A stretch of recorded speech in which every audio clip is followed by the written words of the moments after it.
Hello दोस्तों, नमस्कार। स्वागत है आपका हमारे यूट्यूब चैनल देवभूमि स्टडी पॉइंट में। आप सभी कैसे हैं मित्रों? मैं उम्मीद करता हूं आप सभी स्वस्थ होंगे, मस्त होंगे और आपकी स्टडी काफ़ी ज़्यादा अच्छी चल रही होगी। दोस्तों, साथियों, आप सभी जानते ही होंगे कि आपका कनिष्ठ सहायक तथा फॉरेस्ट गार्ड का एग्जाम बिल्कुल नज़दीक है।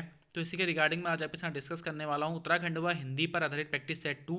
दोस्तों, इससे पहले मैं आपको प्रैक्टिस सेट फर्स्ट के ऊपर एक वीडियो दे चुका हूं। अगर आपने इस वीडियो को नहीं देखा है तो मैं डिस्क्रिप्शन में उसका लिंक दे दूंगा। दोस्तों, आप वहां जाकर के उस वीडियो को भी चेक कर लीजिएगा। दोस्तों, मैं इसमें आपको प्रश्नों के साथ साथ कुछ अन्य फैक्ट्स भी बताऊंगा जो कि आपके आगामी एग्जाम के लिए काफ़ी ज़्यादा महत्वपूर्ण रहेंगे और आपका एक प्रकार से रिवीजन भी हो जाएगा। तो अगर आप लोग अभी वीडियो पर आए हैं तो वीडियो पर अंत तक बने रहें।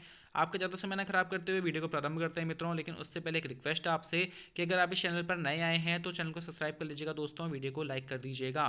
पहला प्रश्न देखते हैं दोस्तों। साथियों, मैं इसमें आपको कोई पेन वगैरह का इस्तेमाल नहीं करूंगा, किसी प्रकार का मैं इस्तेमाल नहीं करूंगा। आप लोगों को मैं जस्ट आंसर बता दूंगा और आप लोगों ने भी अपने आंसर को मिला लेना है। पहला प्रश्न है हमारा, निम्न में स्पर्श संघर्षी व्यंजन कौन सा है? आपके ऑप्शन है दोस्तों क, चौ, हो तथा म। आप लोगों ने अपना आंसर लगा लिया होगा मित्रों। इसका बिल्कुल राइट आंसर हो जाएगा ऑप्शन बी, यानी कि जो चा है हमारा वह स्पर्श संघर्षी व्यंजन है। साथियों, आप लोगों ने ध्यान रखना है कि चौ वर्ग के प्रथम चार वर्ण हमारे स्पर्श संघर्षी व्यंजन में काउंट होते हैं, जिसमें हमारा चौ, छ, जौ, झ आते हैं। अगला प्रश्न है हमारा, निम्न में लुंठित वर्ण कौन सा है? आपके ऑप्शन है य, र, ल, व। दोस्तों, ये जो य, र, ल, व है ना, इन्हें हम अंतस्थ व्यंजन भी कहते हैं। आप लोगों ने ध्यान रखना है, ये चार हमारे अंतस्थ व्यंजन होते हैं। इसमें से जो हमारा या तथा व है इन्हें हम अर्ध स्वर कहते हैं, जबकि जो हमारा ला है इसे हम पार्श्विक वर्ण कहते हैं। यह प्रश्न अभी हमारे पटवारी के एग्जाम में भी बना था। तथा जो हमारा रा है दोस्तों, इसे हम लुंठित वर्ण या फिर प्रकंपित वर्ण कहते हैं। आप लोगों ने ध्यान रखना है। आगे बढ़ते हैं दोस्तों। निम्न में महाप्राण व्यंजन कौन सा है? आपके ऑप्शन है क, चौ, मो या ख। तो दोस्तों, आप सभी जानते होंगे कि प्रत्येक व्यंजन वर्ग का पहला, तीसरा तथा पांचवा वर्ण अल्प प्राण व्यंजन होता है, जबकि दूसरा तथा चौथा वर्ण महाप्राण व्यंजन की श्रेणी में आता है। दोस्तों, इसका बिल्कुल राइट आंसर हो जाएगा ऑप्शन डी, यानी कि जो खा है हमारा वह महाप्राण व्यंजन है। अगला प्रश्न है हमारा, किसी प्रचलित बड़े शब्द के छोटे रूप को लिखने के लिए हम किस चिन्ह का प्रयोग करते हैं? आपके ऑप्शन है लोप चिन्ह, लाघव चिन्ह, योजक चिन्ह तथा निर्देशक चिन्ह। दोस्तों, आप सभी ने अपना आंसर लगा लिया होगा। इसका बिल्कुल राइट आंसर हो जाएगा ऑप्शन बी, यानी कि लाघव चिन्ह वह चिन्ह है जिसको हम किसी प्रचलित बड़े शब्द को छोटा रूप दिखाने के लिए यूज करते हैं। जैसे दोस्तों, आप लोगों ने डॉक्टर लिखा है तो आप डॉक्टर नहीं लिखते, आप खाली डॉ लिखते हैं और उसके आगे एक छोटा सा गोला बना देते हैं। दोस्तों, वो जो गोला बनाते हैं ना, उसके जरिए वो जो गोला बना हुआ होता है उसी को हम लाघव चिन्ह कहते हैं। और इन लाघव चिन्ह का एक अन्य नाम संकेत चिन्ह भी है। आप लोगों ने ध्यान रखना है। अगला प्रश्न है हमारा, यह चिन्ह जो आपकी स्क्रीन में दिख रहा होगा कौन सा है? आपके ऑप्शन है अर्धविराम, उपविराम, अल्पविराम या फिर पूर्ण विराम। तो दोस्तों, इसका बिल्कुल राइट आंसर हो जाएगा ऑप्शन ए, यानी कि यह चिन्ह अर्धविराम चिन्ह है। आप लोगों ने ध्यान रखना है। अगला प्रश्न है हमारा, निम्न में कौन सा एक स्वर संधि का प्रकार नहीं है? आपके ऑप्शन है वृद्धि संधि, गुण संधि, यण संधि या फिर विसर्ग संधि। तो दोस्तों, आप सभी जानते होंगे कि जो हमारी स्वर संधि है इसके 5 प्रकार होते हैं। ये 5 प्रकार कौन कौन से मैं आपको बताते चलता हूँ। दोस्तों, दीर्घ संधि, गुण संधि, वृद्धि संधि, यण संधि तथा अयादि संधि, यह 5 हमारे स्वर संधि के प्रकार हैं मित्रों। तो इसमें से जो ऑप्शन डी है यानी विसर्ग संधि वह स्वर संधि का प्रकार नहीं है। यह बिल्कुल इसका राइट आंसर हो जाएगा। आगे बढ़ते हैं मित्रों, देखते हैं अगला प्रश्न हमारा। पवन शब्द में कौन सी संधि है? आपके ऑप्शन हैं दीर्घ संधि, गुण संधि, व्यंजन संधि तथा अयादि संधि। तो दोस्तों, आप सभी ने अपना आंसर लगा ही लिया होगा। इसका बिल्कुल राइट आंसर हो जाएगा ऑप्शन डी, यानी कि जो अयादि संधि है वह पवन शब्द में मौजूद है। अगर आप पवन शब्द का संधि विच्छेद करते हैं तो आपको मिलेगा पो धन अन। जब आप इसको संधि करोगे तो आपको पवन शब्द प्राप्त हो जाएगा। आगे बढ़ते हैं मित्रों। निम्न में से शुद्ध वर्तनी छांटिए। तो दोस्तों, आपके ऑप्शन है, आपको दिख रहा होगा स्क्रीन पर कि कैलाश शब्द को अलग अलग तरीकों से लिखा गया है। आप लोगों ने बताना है कि आपका ऑप्शन कौन सा वाला सही है। तो दोस्तों, इसमें से जो ऑप्शन सी है ना वह बिल्कुल राइट आंसर हो जाएगा। लेकिन आप में से कई सारे लोगों का जवाब बी में गया होगा, क्योंकि हम कई सारे किताबों में भी तथा कई से हम लोग लिखने में भी यह गलती करते हैं कि हम कैलाश शब्द को ऑप्शन बी की तरह लिख देते हैं। लेकिन दोस्तों, यह गलत हो जाएगा। ऑप्शन सी इसका बिल्कुल राइट आंसर हो जाएगा। आप लोगों ने ध्यान रखना है। आगे बढ़ते हैं मित्रों, आपको फिर से अगले अगले प्रश्न में भी आपको शुद्ध वर्तनी बतानी है। आपके सामने शब्द हैं दोस्तों, बर्तन, रचयिता, प्रमाणिक तथा बर्तन। दोस्तों इसमें से बिल्कुल राइट आंसर हो जाएगा ऑप्शन ए, यानी कि जो हम बर्तन लिखते हैं ना, वो हम इस प्रकार से लिखते हैं जैसे ऑप्शन ए में लिखा गया है। लेकिन अधिकतम जो लोगों के द्वारा लिखा जाता है या फिर किताबों में भी हमें देखने के लिए मिलता है दोस्तों, वो ऑप्शन डी देखने के लिए मिलता है, लेकिन वह गलत है, आप लोगों ने ध्यान रखना है। अगर आपसे शुद्ध बर्तनी में पूछा जा रहा है तो ऑप्शन ए बिल्कुल राइट आंसर हो जाएगा। ऑप्शन बी में दोस्तों जो ई की मात्रा है वह चा के ऊपर न लग करके यौ के ऊपर लगेगी, रचयिता होता है। तथा जो ऑप्शन सी है दोस्तों प्रमाणिक, इसमें जो प्रो है इसमें आ की मात्रा लगेगी और प्रामाणिक बनेगा, तो हमारा यहाँ शुद्ध वर्तनी वाला शब्द बन सकता था। आगे बढ़ते हैं दोस्तों, विभावरी किसका पर्यायवाची है? आपके ऑप्शन है सूर्य, चंद्रमा, पृथ्वी या फिर रात्रि। तो दोस्तों इसका बिल्कुल राइट आंसर हो जाएगा ऑप्शन डी, यानी कि रात्रि का पर्यायवाची है विभावरी। साथ ही साथ आपने ध्यान रखना है कि रात्रि के पर्यायवाची में निशा आती है, रजनी आती है, यामिनी तथा त्रियामा, सरवरी, क्षणदा, यह सभी भी हमारे रात्रि के पर्यायवाची हैं, आप लोगों ने ध्यान रखना है। अगला प्रश्न है हमारा, पूर्ववर्ती शब्द का विलोम क्या होगा? आपके ऑप्शन है पश्चिमवर्ती, परवर्ती, उत्तरवर्ती या फिर चक्रवर्ती। तो दोस्तों इसके कई सारे लोग आंसर लगा रहे होंगे पश्चिमवर्ती, लेकिन दोस्तों इसका बिल्कुल राइट आंसर हो जाएगा ऑप्शन बी, यानी कि परवर्ती पूर्ववर्ती शब्द का विलोम शब्द होगा, आप लोगों ने ध्यान रखना है। अगला प्रश्न है हमारा, आंख का काजल चुराना मुहावरे का सही अर्थ क्या होगा? आपका ऑप्शन है मामूली वस्तु की चोरी करना, असंभव प्रकार की चोरी का प्रयत्न करना, सामने या पास की वस्तु चुरा लेना, आंख में लगाने वाले काजल की चोरी करना। तो दोस्तों इसका बिल्कुल राइट आंसर हो जाएगा ऑप्शन सी, आंख का काजल चुराना मुहावरे का सही अर्थ है सामने या पास की वस्तु चुरा लेना। अगला प्रश्न है हमारा, निशीथ का उपयुक्त अर्थ है? दोस्तों आपने निशीथ शब्द का अर्थ बताना है। आपके ऑप्शन है प्रातः का समय, अर्धरात्रि का समय, संध्या का समय या फिर इनमें से कोई नहीं। तो दोस्तों इसका बिल्कुल राइट आंसर हो जाएगा ऑप्शन बी, अर्धरात्रि का समय क्या कहलाता है? हमारा निशीथ कहलाता है। अगला प्रश्न है हमारा, वह स्त्री जिसका पति दूसरा विवाह कर ले, इस वाक्यांश के लिए एक शब्द क्या होगा? आपके ऑप्शन है खंडिता, अनूढ़ा, परित्यक्ता तथा अध्युड़ा। दोस्तों इसका बिल्कुल राइट आंसर हो जाएगा ऑप्शन डी, वह स्त्री जिसका पति दूसरा विवाह कर ले उसके लिए एक शब्द होगा हमारा अध्युड़ा। अगला प्रश्न है हमारा, दूर से फेंककर चलाया जाने वाला हथियार क्या कहलाता है? आपके ऑप्शन है शस्त्र, तलवार, अस्त्र या फिर आयुध। तो दोस्तों इसका ऑप्शन सी बिल्कुल राइट आंसर हो जाएगा, दूर से फेंककर चलाया जाने वाला हथियार हमारा अस्त्र कहलाता है। आगे बढ़ते हैं मित्रों, देखते हैं नेक्स्ट प्रश्न हमारा, गेहूं का तत्सम शब्द क्या होगा? आपके ऑप्शन है गोधूम, गोधुली, कपोत या फिर अक्षी। तो दोस्तों इसका बिल्कुल राइट आंसर हो जाएगा ऑप्शन ए, गेहूं का तत्सम शब्द क्या है मित्रों? गोधूम गेहूं का तत्सम शब्द है। अगला प्रश्न है हमारा, निम्न में से कौन सा शब्द तत्सम नहीं है? आपके ऑप्शन है पंक्ति, पाद, पुराण या फिर प्यास। दोस्तों इसका बिल्कुल राइट आंसर हो जाएगा ऑप्शन डी, यानी कि जो ऑप्शन डी है ना वह तत्सम शब्द नहीं है। दोस्तों तत्सम शब्द क्या होते हैं? वह शब्द जो संस्कृत के शब्द होते हैं ना उसे हम तत्सम शब्द कहते हैं, तथा जो शब्द हमारे हिंदी के शब्द हैं उन्हें हम तद्भव शब्द कहते हैं, आप लोगों ने ध्यान रखना है। अगला प्रश्न है हमारा, लोहा शब्द में कौन सी संज्ञा है? आपके ऑप्शन है व्यक्तिवाचक संज्ञा, भाववाचक संज्ञा, जातिवाचक संज्ञा या फिर द्रव्यवाचक संज्ञा। दोस्तों आप सभी ने अपना आंसर लगा ही लिया होगा। लोहा शब्द में दोस्तों द्रव्यवाचक संज्ञा है, कोई भी धातु वगैरह तथा जो हमारे द्रव्य वाले पदार्थ होते हैं, ठोस, द्रव, गैस में जो आते हैं दोस्तों वह हमारे द्रव्यवाचक संज्ञा के अंदर काउंट होते हैं। इसमें दोस्तों हमारी जैसे तेल हो गया, पानी हो गया या फिर कोई गैस हो गई, तो यह सभी के सभी हमारी क्या है? द्रव्यवाचक संज्ञा के पार्ट होते हैं। अगला प्रश्न है हमारा, पंडित जी भारत के प्रथम प्रधानमंत्री थे, वाक्य में पंडित जी कौन सी संज्ञा है? आपके ऑप्शन है जातिवाचक संज्ञा, व्यक्तिवाचक संज्ञा, समूहवाचक संज्ञा तथा भाववाचक संज्ञा। तो दोस्तों इसका बिल्कुल राइट आंसर हो जाएगा ऑप्शन बी, यानी कि जो पंडित जी शब्द है इसमें व्यक्तिवाचक संज्ञा मौजूद है। देखिए दोस्तों इसमें से कई सारे लोग ये अग्री नहीं करते हैं, कई सारे लोग सोचते हैं कि जो पंडित जी शब्द है उसमें जातिवाचक संज्ञा होगी, क्योंकि पंडित सभी पंडितों को व्यक्त करने वाला शब्द है। लेकिन दोस्तों आपने देखना है कि वाक्य का भाव क्या है। इसमें वाक्य कह रहा है कि भारत के प्रथम प्रधानमंत्री पंडित जी थे। आप सभी जानते हैं कि भारत के प्रथम प्रधानमंत्री पंडित जवाहरलाल नेहरू जी थे। तो दोस्तों इन्हीं के लिए यहाँ पर पंडित जी इस्तेमाल करा गया है। तो पंडित जी शब्द एक व्यक्ति विशेष के लिए इस्तेमाल होने वाला शब्द हो गया है यहाँ पर, इसलिए यह व्यक्तिवाचक संज्ञा के तौर पर यहाँ पर इस्तेमाल में आएगा। अगला प्रश्न है हमारा, जैसा करोगे वैसा भरोगे में कौन सा सर्वनाम है? आपके ऑप्शन है पुरुषवाचक सर्वनाम, निश्चयवाचक सर्वनाम, संबंधवाचक सर्वनाम तथा निजवाचक सर्वनाम। दोस्तों इसका बिल्कुल राइट आंसर हो जाएगा ऑप्शन सी, जैसा करोगे वैसा भरोगे में संबंधवाचक सर्वनाम है। जैसा, जैसा, वैसा या फिर ज्यों त्यों ऐसे वाले जो शब्द दोस्तों वह संबंधवाचक सर्वनाम के अंतर्गत हमें देखने के लिए मिलते हैं। अगला प्रश्न है हमारा, निम्न में पुरुषवाचक सर्वनाम का भेद नहीं है। आपके ऑप्शन है उत्तम पुरुष सर्वनाम, मध्यम पुरुष सर्वनाम, अन्य पुरुष सर्वनाम या फिर उचित पुरुष सर्वनाम। तो दोस्तों आप सभी जानते ही होंगे कि जो हमारा पुरुषवाचक सर्वनाम है इसके तीन भेद होते हैं, उत्तम पुरुष, मध्यम पुरुष और अन्य पुरुष सर्वनाम। इसमें दोस्तों उचित पुरुष सर्वनाम इसका भेद नहीं होगा, ऑप्शन डी इसका बिल्कुल राइट आंसर हो जाएगा। अगला प्रश्न है हमारा, काला घोड़ा तेज दौड़ता है, इस वाक्य में क्रिया विशेषण क्या है? दोस्तों काला तेज दौड़ता है या फिर घोड़ा, आप सभी जानते होंगे दोस्तों, जो भी शब्द क्रिया की विशेषता बताते हैं वह क्रिया विशेषण शब्द कहलाते हैं। तो इसमें दौड़ना एक क्रिया है और इसकी विशेषता तेज शब्द बता रहा है, तो इसमें इसका बिल्कुल राइट आंसर हो जाएगा ऑप्शन बी, यानी कि जो तेज है वह हमारा क्रिया विशेषण शब्द है। अगला प्रश्न है हमारा, निम्न में कौन सा शब्द विशेषण है? आपके ऑप्शन है सरलता, सौतेला, मिठास या फिर मेजपोश। तो दोस्तों आप सभी जानते ही होंगे, जो शब्द संज्ञा या सर्वनाम की विशेषता बताते हैं उन्हें हम विशेषण शब्द कहते हैं।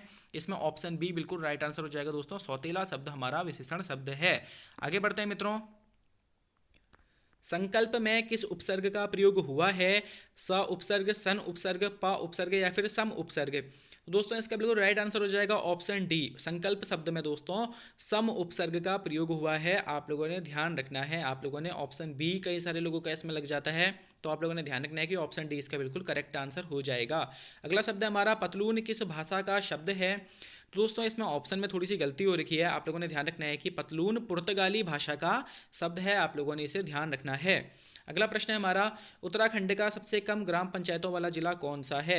मित्रों यहाँ पे उत्तराखंड प्रारंभ हो रही है, मैं प्रयास करूंगा कि इसमें आपको अधिक से अधिक फैक्ट्स में इनके बारे में बता सकूं, जिससे कि आप लोग अपनी तैयारी को बेहतरीन तरीके से आगे बढ़ा सकें तथा आपका एक प्रकार से रिवीजन भी हो जाए। तो दोस्तों उत्तराखंड का सबसे कम ग्राम पंचायतों वाला जिला हमारा चंपावत है। इसमें दोस्तों 313 ग्राम पंचायतें मौजूद हैं, आप लोगों ने ध्यान रखना है। तथा अगर आपसे प्रश्न पूछा जाए कि उत्तराखंड का सर्वाधिक ग्राम पंचायतों वाला जिला कौन सा है, तो तब आपने ध्यान रखना है कि पौड़ी गढ़वाल उत्तराखंड का सर्वाधिक ग्राम पंचायतों वाला जिला है। इसमें 1174 ग्राम पंचायतें मौजूद हैं।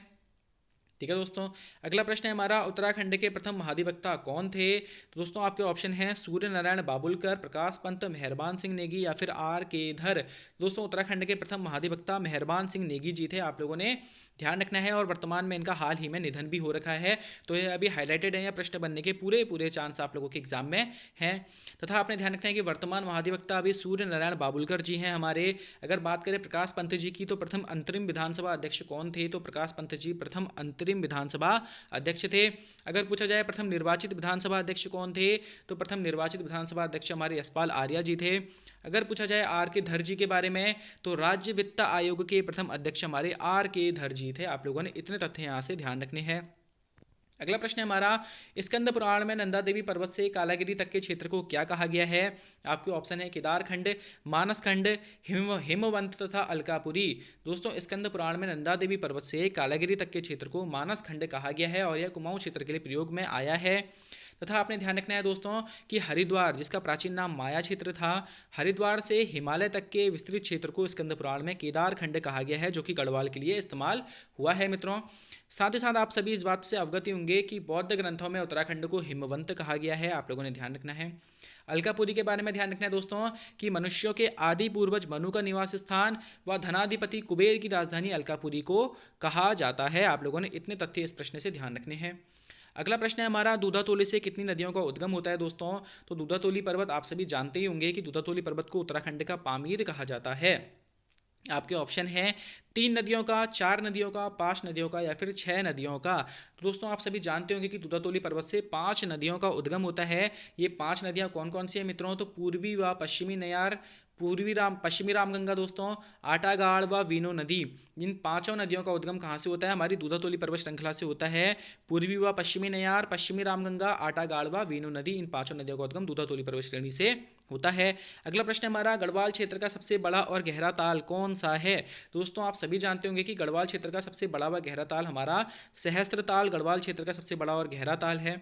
अगर आपसे पूछा जाए डोडी ताल कहाँ स्थित है, दोस्तों जो डोडी ताल है हमारा उत्तरकाशी में स्थित है। मासर ताल भाई बहन वाला ताल, अगर पूछा जाए कि भाई बहनों का ताल किस ताल को कहा जाता है, तो मासर ताल को भाई बहनों का ताल कहा जाता है। अगर आपसे पूछा जाए कुमाऊं का सबसे बड़ा ताल, तो कुमाऊं का सबसे बड़ा ताल हमारा भीमताल है दोस्तों। अगर पूछा जाए कुमाऊं का सबसे गहरा ताल, तो तब आपने ध्यान रखना है कि नौकुचिया ताल कुमाऊं का सबसे गहरा ताल है। अगला प्रश्न है हमारा, चरक संहिता में उत्तराखंड भू क्षेत्र को क्या कहा गया है? आपके ऑप्शन हैं औषधि क्षेत्र, वानस्पतिक बगीचा, वनस्पति क्षेत्र या फिर चरक क्षेत्र। तो दोस्तों इसका बिल्कुल राइट आंसर हो जाएगा ऑप्शन बी, चरक संहिता में उत्तराखंड भू क्षेत्र को वानस्पतिक बगीचा कहा गया है। आगे बढ़ते हैं मित्रों, देखते हैं नेक्स्ट प्रश्न हमारा, देहरादून चिड़ियाघर की जगह पहले क्या था? आपके ऑप्शन है मालती डियर पार्क, दूसरा ऑप्शन है Malsi deer park, GB Pant संग्रहालय या फिर अजायब घर। तो दोस्तों इसका बिल्कुल राइट आंसर हो जाएगा ऑप्शन बी, यानी कि देहरादून चिड़ियाघर की जगह पहले मालसी डियर पार्क था। देहरादून चिड़ियाघर दोस्तों जिसकी स्थापना वर्ष 2016 में हुई थी और राज्य का पहला चिड़ियाघर था। तो उस राज्य का पहला चिड़ियाघर हमारा कौन सा है? देहरादून चिड़ियाघर राज्य का पहला चिड़ियाघर है जिसकी स्थापना वर्ष 2016 में हुई थी। और इस देहरादून चिड़ियाघर की जगह पहले दोस्तों क्या था? तो मालसी डियर पार्क इसकी जगह पहले मौजूद था, जिसकी स्थापना वर्ष 1975 में हुई थी। आप लोगों ने इतने तथ्य यहाँ से ध्यान रखने हैं। अगला प्रश्न है हमारा, काचुला खर्क क्या है? कछुआ प्रजनन केंद्र, कस्तूरी मृग प्रजनन केंद्र, मछली प्रजनन केंद्र या फिर बाघ प्रजनन केंद्र? तो दोस्तों इसका बिल्कुल राइट आंसर हो जाएगा ऑप्शन बी, कांचुला करके एक कस्तूरी मृग प्रजनन केंद्र है। आप लोगों ने ध्यान रखना है मित्रों। और इसकी जो स्थापना हुई थी वह 1982 में हुई थी, चमोली के गोपेश्वर के पास यह स्थित है। इतने तथ्य आपने यहाँ से ध्यान रखने हैं। अगला प्रश्न है हमारा, राजाजी नेशनल पार्क की स्थापना कब हुई थी? तो दोस्तों राजाजी नेशनल पार्क जिसकी स्थापना वर्ष 1983 में हुई थी। देहरादून, पौड़ी और हरिद्वार जिले में यह फैला है दोस्तों, लेकिन मगर अगर इसके मुख्यालय के बारे में पूछा जाए तो इसका मुख्यालय देहरादून जिले में स्थित है।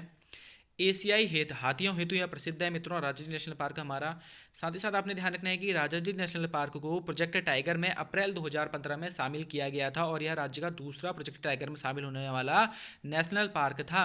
अगर आपसे पूछा जाए पहला, तो पहला दोस्तों कॉर्बेट नेशनल पार्क था जो प्रोजेक्ट टाइगर में 1973 में शामिल हुआ था। आगे बढ़ते हैं मित्रों, देखते हैं नेक्स्ट प्रश्न हमारा, ब्रिटिश काल का अंतिम भूमि बंदोबस्त कब हुआ, किसके नेतृत्व में हुआ था? आपके ऑप्शन है 1938 इबर्सन, 1815 गार्डनर, 1928 इबर्सन तथा 1863 से 73 बैकेट। दोस्तों आप सभी को बता दूं कि ब्रिटिश काल का अंतिम भूमि बंदोबस्त जो था वह 1928 में इबर्सन के नेतृत्व में हुआ था। अगर पूछा जाए आपसे कि ब्रिटिश काल का पहला भूमि बंदोबस्त कब हुआ था, तो ब्रिटिश काल का पहला भूमि बंदोबस्त दोस्तों 1815 में कुमाऊं में हुआ था, गार्डनर के नेतृत्व में।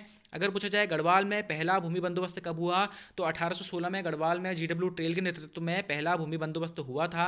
अगर आपसे पूछा जाए कि ब्रिटिश काल का सबसे महत्वपूर्ण भूमि बंदोबस्त कौन सा था, तो ब्रिटिश काल का सबसे महत्वपूर्ण भूमि बंदोबस्त दोस्तों 11वां भूमि बंदोबस्त था, जो कि 1863 से 73 में हुआ था और इसे विकेट बंदोबस्त भी कहते हैं। आप लोगों ने ध्यान रखना है।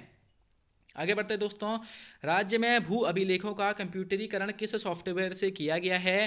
दोस्तों आपके ऑप्शन है भू अभिलेख, उत्तराखंड भूमि, भूमि या फिर देवभूमि। तो दोस्तों इसका बिल्कुल राइट आंसर हो जाएगा ऑप्शन डी, राज्य में भू अभिलेखों का कंप्यूटरीकरण देवभूमि सॉफ्टवेयर से किया गया है। आप लोगों ने ध्यान रखना है। आगे बढ़ते हैं मित्रों, अगला प्रश्न है हमारा, मत्स्य नीति लागू करने वाला देश का पहला राज्य कौन सा है?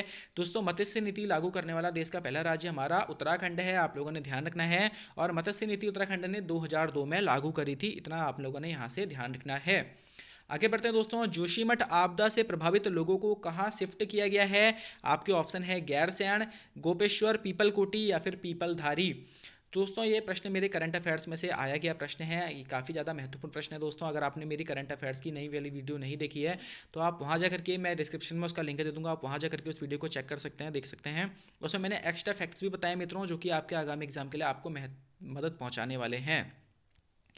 तो दोस्तों इसका बिल्कुल राइट आंसर हो जाएगा ऑप्शन सी, यानी जोशीमठ आपदा से प्रभावित लोगों को पीपल कोटी में शिफ्ट किया गया है। आप लोगों ने ध्यान रखना है।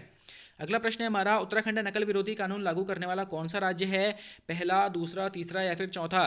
तो दोस्तों उत्तराखंड नकल विरोधी कानून लागू करने वाला देश का पहला राज्य है। महत्वपूर्ण प्रश्न है, आप लोगों ने जरूर इसे ध्यान रखना चाहिए।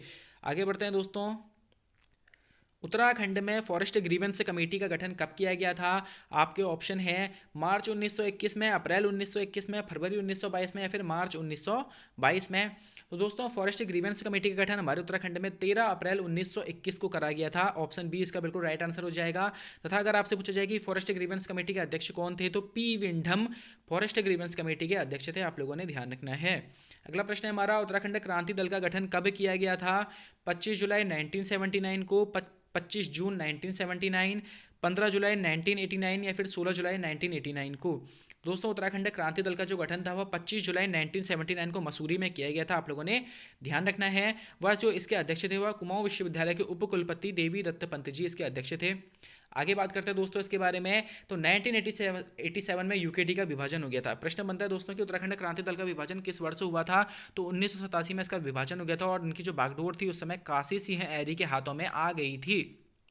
आगे बढ़ते हैं दोस्तों, 1992 में जुलाई में यूकेडी का गैरसैंण अधिवेशन हुआ था, जिसमें गैरसैंण को भावी राज्य की राजधानी के रूप में प्रस्तुत किया गया था और गैरसैंण का नाम चंद्रनगर रखने का प्रस्ताव रखा गया था। तो यह प्रश्न पूछा जाता है दोस्तों कि यूकेडी के किस अधिवेशन में गैरसैंण का नाम चंद्रनगर रखने का प्रस्ताव रखा गया था या फिर गैरसैंण को राजधानी के रूप में प्रस्तुत किया गया था? तो यूकेटी के 1992 में जो अधिवेशन हुआ था, 1992 जुलाई में जो अधिवेशन हुआ था, इसमें गैरसैंण को चंद्रनगर नाम दिया गया था तथा इसको राजधानी के रूप में प्रस्तुत किया गया था। आप लोगों ने इतने तथ्य यहाँ से उत्तराखंड क्रांति दल से ध्यान रखने हैं। अगला प्रश्न है हमारा, उत्तराखंड की सर्वाधिक सीमा किस देश के साथ लगती है? तो आपके ऑप्शन है दोस्तों नेपाल, चीन, भूटान या फिर पाकिस्तान। तो दोस्तों हमारी जो सर्वाधिक सीमा है वह चीन के साथ लगती है। लगभग कितनी, 350 किलोमीटर यह सीमा लगती है दोस्तों। अगर पूछा जाए उत्तराखंड का सर्वाधिक अंतर्राष्ट्रीय सीमा रेखा वाला जिला, दोस्तों उत्तराखंड का सर्वाधिक अंतर्राष्ट्रीय सीमा रेखा वाला जिला पिथौरागढ़ है दोस्तों। आप सभी जानते होंगे कि तिब्बत के साथ इसकी सीमा लगती है, नेपाल के साथ भी इसकी सीमा लगती है। अगर पूछा जाए उत्तराखंड के अंतर्राष्ट्रीय सीमा वाले जिले कितने हैं, दोस्तों उत्तराखंड के अंतर्राष्ट्रीय सीमा वाले कुल 5 जिले हैं, जिसमें उत्तरकाशी, चमोली, उधमसिंह नगर, पिथौरागढ़ व चंपावत शामिल हैं। आप लोगों ने ध्यान रखना है। अगला प्रश्न है हमारा, नरेंद्र नगर का प्राचीन नाम क्या था? गोविशाण, बक्सी, बाड़ाहाट या फिर ओड़ाथली। तो दोस्तों नरेंद्र नगर का प्राचीन नाम था हमारा ओड़ाथली। आप लोगों ने ध्यान रखना है। अगर बात करी जाए नरेंद्र नगर की, तो उत्तराखंड का सर्वाधिक वर्षा वाला स्थान नरेंद्र नगर है दोस्तों। नरेंद्र नगर की स्थापना 1921 में नरेंद्र शाह ने करी थी व इसको 1925 में इनके द्वारा राजधानी बनाया गया था।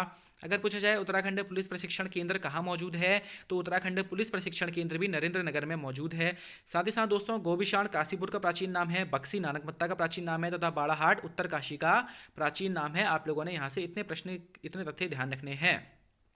अगला प्रश्न है हमारा, चंद राजवंश को डोटियों के अधीन से मुक्त किस चंद शासक ने कराया था? आपके ऑप्शन है कीर्ति चंद, भारती चंद, लक्ष्मी चंद या फिर रुद्र चंद। तो दोस्तों डोटी राज्य के साथ 12 वर्ष का युद्ध रहा था हमारा, भारती चंद के द्वारा डोटी राज्य के साथ 12 वर्ष का युद्ध लड़ा गया था, जिसके परिणाम स्वरूप क्या हुआ था दोस्तों कि 1451-52 में चंद राज्य डोटियों के अधीन से मुक्त हो गया था। और साथ ही साथ दोस्तों एक प्रश्न बनता है कि नायक जाति की उत्पत्ति किसके द्वारा हुई थी? तो चंद राजवंशों के द्वारा चंद सैनिकों की अवैध संतानें थी। जब दोस्तों ये 12 वर्ष तक यहाँ पे डेरा डाला था ना इन्होंने नेपाल में, तो इस दौरान क्या हुआ था, जो यहाँ के सैनिक थे इनकी संबंध बन गए थे नेपाली स्त्रियों के साथ, तो इनके द्वारा एक नायक जाति की उनकी जो संतान थी उनको नायक जाति कहा गया था। तो प्रश्न बनता है कि नायक जाति की उत्पत्ति किसके द्वारा हुई थी? तो चंद सैनिकों के द्वारा इसकी उत्पत्ति हुई थी। अगला प्रश्न है हमारा, टिहरी रियासत का अंतिम शासक व पवार वंश का 60वां शासक कौन था? तो दोस्तों नरेंद्र शाह, कीर्ति शाह, मानवेंद्र शाह या फिर प्रताप शाह। आपके 4 ऑप्शन हैं। इसका बिल्कुल राइट आंसर हो जाएगा दोस्तों ऑप्शन सी। टिहरी रियासत का अंतिम शासक व पवार वंश का 60वां शासक मानवेंद्र शाह था। आप लोगों ने ध्यान रखना है। अगला प्रश्न है हमारा, किस एक कुमाऊं कमिश्नर की कब्र नैनीताल में मौजूद है? आपके ऑप्शन है जॉर्ज गोबान, GW ट्रेल, लुसिंगटन या फिर हेनरी रैमजे। दोस्तों इसका बिल्कुल राइट आंसर हो जाएगा लुसिंगटन, जिसकी कब्र क्या है नैनीताल में मौजूद है। लुसिंगटन के समय में दोस्तों आप लोगों ने ध्यान रखना है कि 1841 में नैनीताल नगर की खोज CP बैरन के द्वारा करी गई थी। और अगर पूछा जाए कि नैनीताल नगर पालिका की खोज कब करी गई थी, तो दोस्तों लुसिंगटन के समय में ही 1845 में नैनीताल नगर पालिका की स्थापना करी गई थी। तथा दोस्तों आप लोगों ने ध्यान रखना है कि 1848 में नैनीताल नगर में अपनी मृत्यु तक कमिश्नर के पद पर लुसिंगटन बना हुआ था और इनकी कब्र नैनीताल में मौजूद है। अगला प्रश्न है हमारा, लंगूर गड़िया श्रीनगर की संधि किस वर्ष हुई थी? तो दोस्तों आपके ऑप्शन है 1791, 1891, 1790 या फिर 1792। तो दोस्तों क्या हुआ था, 1790 में गोरखाओं के द्वारा कुमाऊं पर आक्रमण करके कुमाऊं को अपने कब्जे में ले लिया गया था। उसके बाद गोरखाओं ने 1791 में क्या करा, हमारे गढ़वाल क्षेत्र पर आक्रमण कर दिया था। जिसके बाद क्या हुआ था दोस्तों, गढ़वाल क्षेत्र पर आक्रमण करने के बाद वहां पर जब वो आक्रमण कर रहे थे तो इसी दौरान नेपाल पर क्या हो गया था, चीन का आक्रमण हो गया था। और जिस वजह से जो नेपाल के सैनिक थे उनको वापस अपने नेपाल जाना पड़ा था। और इसके बाद क्या करा गया था, उनके द्वारा गढ़वाल शासकों के साथ एक संधि करी गई थी, जिसे हम लंगूर गड़िया श्रीनगर की संधि कहते हैं, जो संधि 1792 ईस्वी में हुई थी। आप लोगों ने ध्यान रखना है। अगला प्रश्न है हमारा, 2011 जनगणना के अनुसार महिला साक्षरता में देश में राज्य का स्थान क्या था? तो दोस्तों आपके ऑप्शन है 23वां, 20वां, 17वां या फिर 18वां। दोस्तों महिला साक्षरता की बात करी जाए 2011 जनगणना के अनुसार, तो महिला साक्षरता में हमारे उत्तराखंड का स्थान 20वां था। अगर पूछा जाए पुरुष साक्षरता में देश में हमारे राज्य का स्थान क्या था, तो पुरुष साक्षरता में देश में हमारा राज्य का 13वां स्थान था। अगर पूछा जाए कुल साक्षरता में देश में राज्य का स्थान क्या था, तो दोस्तों कुल साक्षरता में देश में राज्य का स्थान 17वां था। आप लोगों ने ध्यान रखना है। अगला प्रश्न है हमारा, थारू जनजाति में विधवा विवाह के बाद दिए जाने वाले भोज को क्या कहते हैं? आपके ऑप्शन है खाया भोज, विधवा भोज, लठ भरवा भोज या फिर पक्की पोड़ी भोज। तो दोस्तों थारू जनजाति में विधवा विवाह के बाद दिए जाने वाले भोज को लठ भरवा भोज कहते हैं। आप लोगों ने ध्यान रखना है। साथ ही साथ दोस्तों मैं कुछ तथ्य आपको थारू जनजाति के बता देता हूँ। थारू जनजाति उत्तराखंड की सबसे बड़ी जनजाति है। यह अधिकतम थारू जनजाति हमारी उधम सिंह नगर जिले में निवास करती है। आप लोगों ने ध्यान रखना है कि थारू जनजाति जो है वो अधिकतम उधम सिंह नगर में निवास करती है। तथा दिवाली को शोक पर्व के रूप में कौन सी जनजाति मनाती है अगर पूछा जाता है तो थारू जनजाति दिवाली को शोक पर्व के रूप में मनाती है। एक दो चीज़ें और ध्यान रखना आपने कि थारू जनजाति में दोनों पक्षों में विवाह तय होने को पक्की पौड़ी कहते हैं, जबकि थारू जनजाति में विवाह की सगाई रस्म को अपना पराया कहा जाता है। आप लोगों ने इतने तथ्य थारू जनजाति से भी ध्यान रखने हैं। अगला प्रश्न है तथा आज का अंतिम प्रश्न है दोस्तों, रणभूत कौथिग मेला किस जिले में आयोजित होता है? तो दोस्तों रणभूत कौथिग मेला टिहरी रियासत के विभिन्न युद्धों में मरे हुए लोगों की याद में यह मेला लगता है, टिहरी गढ़वाल में। आप लोगों ने ध्यान रखना है। दोस्तों रणभूत कौथिग मेले से आप लोगों ने ध्यान रखना है कि टिहरी रियासत में जितने भी लोग थे ना, जितने भी सैनिक थे, वो जो लोग शहीद हुए थे, उनकी याद में टिहरी गढ़वाल में रणभूत कौथिग मेले का आयोजन होता है। आप लोगों ने ध्यान रखना है। दोस्तों यहाँ थे आपके 50 प्रश्न। आप लोगों ने अपना अपना स्कोर चेक कर ही लिया होगा। आप लोग कमेंट में मुझे अपना जरूर इसको स्कोर बता दीजिएगा कि आपका कितना स्कोर इसमें रह रहा है। साथ ही साथ दोस्तों, अगर आप इस चैनल पर नए आए हैं तो चैनल को सब्सक्राइब कर लीजिएगा, वीडियो को लाइक करके शेयर कर दीजिएगा। दोस्तों इस चैनल में आपको आगे जीके जीएस उत्तराखंड व हिंदी के महत्वपूर्ण टॉपिक पर वीडियोस मिलेंगे दोस्तों। साथ ही साथ आपको आपके एग्जाम से रिलेटेड सारी जानकारियाँ इसमें प्रोवाइड करवाई जाएंगी। तो आप लोग अपना सब्सक्राइब बटन जरूर दबा लें, जिससे आपको हमारी वीडियोज़ की नोटिफिकेशन सबसे पहले मिल सके। दोस्तों आपके आगामी एग्जाम के लिए बधाइयाँ देते हुए, शुभकामनाएं देते हुए अपनी वाणी को विराम देता हूँ दोस्तों। धन्यवाद।